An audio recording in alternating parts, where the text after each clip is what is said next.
experience always as either a head coach or coordinator or whatever, those bye-week practices, what are the main things that you're looking for from a defense or from anyone?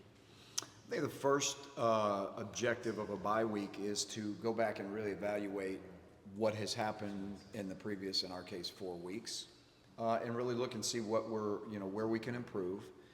Look and just do a true, thorough assessment of your productivity or lack of productivity. But clean those things up first. That's always number one, and that's a lion's share of the week, right? Because you really have a good sample size of things to look at. But cleaning things up is number one, and then number two, when you can introduce your opponent maybe a day or two in advance, that's kind of the next objective. But really and truly, this game is always an us versus us game, right? It doesn't really matter what the opponent does. It really matters what you do. And so that was really where we spent the lion's share of our time, is really focusing on us and the little details that matter when it comes to production. And going off of that, what did you make of? Mac was saying that he felt the practices went pretty well last week. What did you make of how the defensive unit approached practice last week? I was really proud. I feel like a lot of times, and it matters, depends on where you are in the season, but a lot of time guys can kind of lose focus in those environments when you don't have a game the next week. But our guys did not. They were very focused. They were really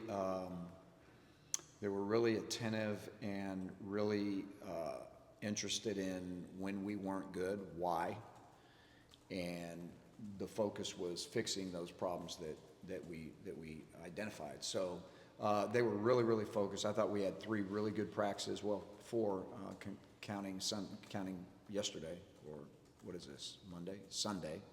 But yes, we had some productive practices, and they were all in it. I asked Mac about previously, certainly before you came here, but at times last year, that at times you could sense a panic on the defense when things weren't going well, they kind of spiral. How discernible is the difference to you now when you go through a stretch where maybe it's not going great, but they're still under control, whereas a year ago there may have been that sense of panic that allowed things to continue for a while? It's like anything. You try to create habits in guys that allow you to function when things aren't necessarily going well all the time. That's a mindset in a lot of ways, right? But it also comes with some confidence that everything's going to be okay. And to your point, that happened at Pitt, right? It happened the first couple of drives where we saw some things that we needed to adjust to, and there was never any panic. And that's the great thing about having guys that have played a lot of football, which we do, that they can sit down and focus on what we're saying and how we're trying to adapt and adjust to whatever's going on in that moment. And they have the wherewithal to be able to do that, absorb the information, and then go out and execute, right? So, but it's, I think it comes with experience. I think it comes with maturity of a team. But probably more importantly, it comes from, the coaches and, how we respond in those moments with them. And I think our coaches down on the sideline do a great job with that, of, when things aren't going well, let's settle down, let's talk about what's going on, and let's talk about how to fix it. Does it affect how you call a game? Not necessarily. We go into every game with a plan, and we feel good about whatever that plan is, knowing that you have to adapt and adjust some based on the X's and O's and some things that you're seeing. But we don't ever adapt and adjust on a game plan based on some sort of, panic, so to speak. Or more situational, I guess. It's situational for sure. There's times in a game when you call a game and you say, all right, we're not executing at a high level. Let's just settle down and do some things that we know they're extremely comfortable with. So there's those type of adjustments for sure. So it's very situational.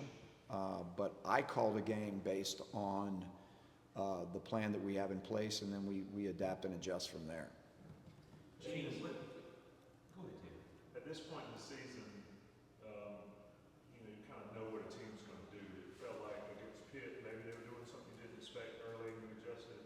Does it get easier into a season preparing for a team based on what they've put on the tape thus far? Do you still expect the unexpected, like Chip mentioned a little bit earlier? I think it's a little bit of you expect the unexpected every week with a couple of things, you know. This point in the season, offenses are who they are, generally speaking. I think that's kind of the job of the offensive coordinator, right? To throw a new wrinkle and put some things in there that maybe they haven't put on tape thus far. That's easier to do in weeks, 3, 4, 5, and 6. Kind of as you start getting to the back of the season, the back part of the schedule, games 7, 8, 9 in there, you've pretty much seen everything at that point, either from somebody else, even if you haven't seen it from that particular team. And so as the season goes on, it gets a little bit easier because if somebody, springs something on you that they haven't done necessarily, there's probably a really good chance that somebody else has done that. And then there's a lot of guys, there's a lot of coordinators out there that will see, what has worked on you in the past, even though that isn't really part of what they do, and they'll put it in their game plan. And so you always have to be mindful that can happen. But again, as the season goes on, you kind of see everything you're going to see at one point or the other or another. So it's really, it's easier to adjust to those things. Gene, I was going to ask you on Garrett Schrader. Well, I guess it was the Purdue game when you saw they ran for 195 yards. Did your eyes bug out when you saw that? Because I think a lot of people did. Is that number right? Yes. Was that your reaction? Yes. It was pretty interesting because that was definitely an eye-opening game for sure. He's just a big guy, and he's really, really athletic and moves so well in space. But he's a hard guy to tackle. Like, he's a combination of both, right? Some of it's off quarterback scrambles. Some of it's off design quarterback runs, and that's the thing. So there's a really good mix in there with how he gains his yards. But what you do know is that you always have to account for where he is and what the situation is and his ability to take the football, run with it, whether it was planned as a designed quarterback run or not. And it really, I'll tell you, you go back and you look at how many third down conversions he's had. We talked about that yesterday as a defense, how many third down conversions that he's had when the coverage is good, everything looks exactly the way it ought to look, and then he sees a seam in there and he hits that seam, and then all of a sudden, you're back to 1st and 10 again. So we're very aware of what he does as a runner. It's a huge challenge for us to be able to make sure that you can keep him in the pocket, eliminate, I don't know that you'll totally eliminate, but obviously minimize how many yards he gets by improvising and adjusting. But he's a really good player. So he is what the team goes offensively as he goes, and he's that good. Sticking on Syracuse offensively, two of his top targets, Alfred and Hatcher, 6'6" and 6'3" respectively. What kind of challenges does that present in coverage, specifically at the cornerback, and even maybe having the safeties and help there? Yeah, it is very challenging. And then they do some things schematically where they get these guys in a position where you can't necessarily just line a guy up on him and say, I'm going to, press this guy and I'm going to take him all over cover him all over the park. So they do a good job of both, but anytime you have guys that are that big, it's definitely challenging. Most DBs are going to be 5'10" to 6 foot. So you always want to be able to try to use your safeties as help on guys like that. And then you got to do a really good job of when they put those guys in a position where you can't necessarily press them or play them man-to-man because they're the only guy out there and it's me versus you. They don't let that happen a lot. So the scheme is really good. Their physical presence, obviously, is a challenge. But those are two really, really big, good good targets for them. Gene, Elijah Huzzy, I think it's fair to say, has been very good this season. Is there something particular that he does that only a trained eye can see that sets him apart in the field? Well, I've said this about him before. At that position, if you're really going to be a cut above everybody else, then instincts have to play a huge part in that. Obviously, the last game he played, he was very productive, but he's been very productive in some other games. As a matter of fact, he's been really close to 3 or 4 other interceptions that, he just couldn't quite close, and some of them would have been spectacular. But he does it in practice, so therefore he does it in the game. But he's got really, really good instincts. He's got football savvy. I mean, you just watch him as a punt returner. And if you go back and look at his punt returns, and using this as an example, just an all-around good football player, how many really good decisions he's made back there that's really saved us a good amount of hidden yards, because he's smart and he understands football. And so his best days to me are still ahead of him, but he is a very instinctive guy, and that's why he's different. Jeannie, go ahead. I was just going to ask, sort of, like you just talked about Schrader, obviously, with his ability to run. You saw several of the quarterbacks that are ahead for you guys last year on the schedule, like Klubnik and Riley Leonard and Tyler Van Dyke. Just from a coordinator standpoint, like when you look at the quarterbacks in the ACC, kind of what stands out to you, especially with so many of them playing at a high level, and it's not really it's pretty much a test for you every week, depending on the style of the quarterback. Yeah, it really is. It's a very unique situation, especially for us, like in the next month, right? 4 or 5 weeks. These guys are productive. They're smart. They've got really great football savvy and moxie. You go and you look at, when the games are close and the games are on the line, you can usually look, and they're always very productive in those critical moments normally. But I think the common denominator for all those guys is that they've got great athletic ability. They see the field well. And it's the sixth sense of a quarterback to me, and all the great ones that I've been around. It's that sixth sense of, yes, I can throw it on this timing and get it in this window right now, and it happens. Or, you know what, that's not open. Let me take the ball, let me take it down and run with it. Knowing situational football, down and distance, right? They see an escape window, it's 3rd and 8, they get it from 9. So you see all those little things that these guys have the ability to do, and it's very challenging. It's very challenging on not just a day in and day out, not as just a down in and down out basis, but 3rd downs. Got to be very judicious on how you approach 3rd downs, because you got them to 3rd down. And when you're in a favorable 3rd down situation, right, 3rd and 6 or 3rd and 7, 3rd and 8, percentages say you win those. But those guys, if you're not really careful on how you approach that, they can get that 1st down, and now you're back out there for a minimum of 3 more plays. So I just think all of those guys, they've got something to them as far as sixth sense, great athletic ability, and great vision and awareness over the whole football field. And that's probably true with every one of those guys that you just mentioned. Yeah, to follow up, just I'm curious, like you've obviously done a deep dive on Schrader. It's game week and you got to play him. Do you look ahead much at the guys ahead? I mean, you've seen some of them before. Do you kind of, as a defensive mind, look around even like a Jordan Travis, who is a Florida State, not on the schedule, but might be in a title game? How aware are you beyond the game week, or is it totally Garrett Schrader, period, right now? It's Garrett Schrader, period, right now. There is no other quarterback in my mind right now, and that's just that might not be everybody, but for me, like, that's just how I think, right? So those are problems for another day. So I don't borrow trouble.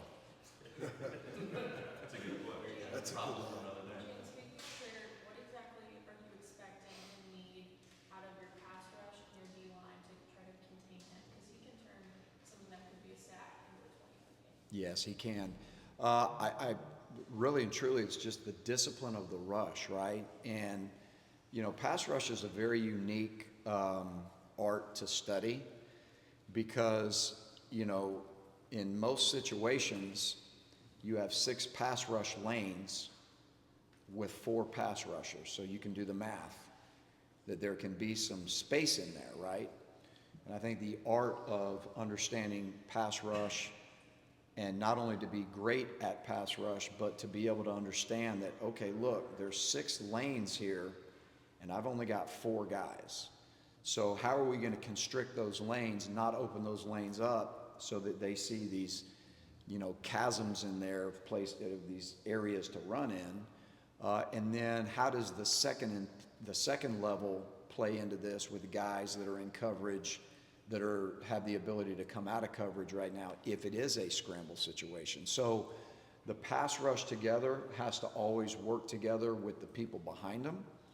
And I'm speaking strictly on a 4-man pass rush. When you start adding more guys in there, 5 and 6 guys, then all the pass rush lanes should be filled up.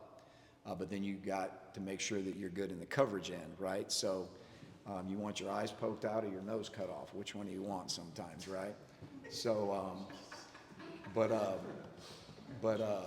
it's a challenge for sure. And these quarterbacks, they give you a day's worth of work now for sure. Shut time for one. Gene, you talk about doing the math. The math on Rucker continues to be quite good. Obviously you can watch the way he's playing, and then the numbers show up there too. I mean, how far do you think he can take this thing? I think it's 4 sacks through 4 games, 7.5 tackles for loss, and it seems like the pass rush ID is expanding. If you look at some of the moves he put on those dudes for Pitt, or at least to someone like me, it looks like it's expanding. Like, how far can he take it? Yeah, I'm really proud of him because he's one of these guys that really works every day at his craft to be great at it. He's really open to coaching and ideas, and just loves football. So I think his upside is huge. I think it's however far he wants to take it, and but he's growing.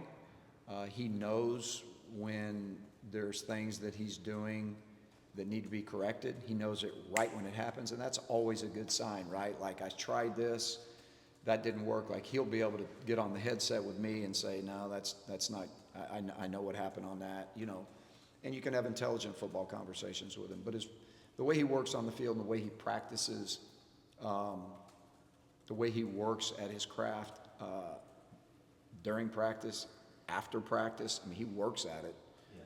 And I think the sky is unlimited for him on where he can go, for sure. Yeah, that's just to follow up on that. You're talking about maybe having a conversation on headset and something didn't work. You don't want it not to work, but also, in I guess a coaching sense, I don't know if it's refreshing to be like, well, he already knows. We're already on to the next thing. You see what I'm saying? Like, Yes. That's like a positive within the negative. It really is, and it's really cool to be able to have great football discussions with those guys, and then he's able to say, look, the tackle's setting this way, and he's giving me this. I don't think I can go with that anymore. But again, I've said this about him since the beginning. A lot of his stuff is very natural. It comes natural for him. He's got a knack for it. He's not a robot. He understands his craft, which leads to him knowing when it's good and knowing when it's bad and how to fix it, typically. All right. Thanks, guys, ladies. Thank y'all. Good stuff. I know, I like it. I listen to you. That was good.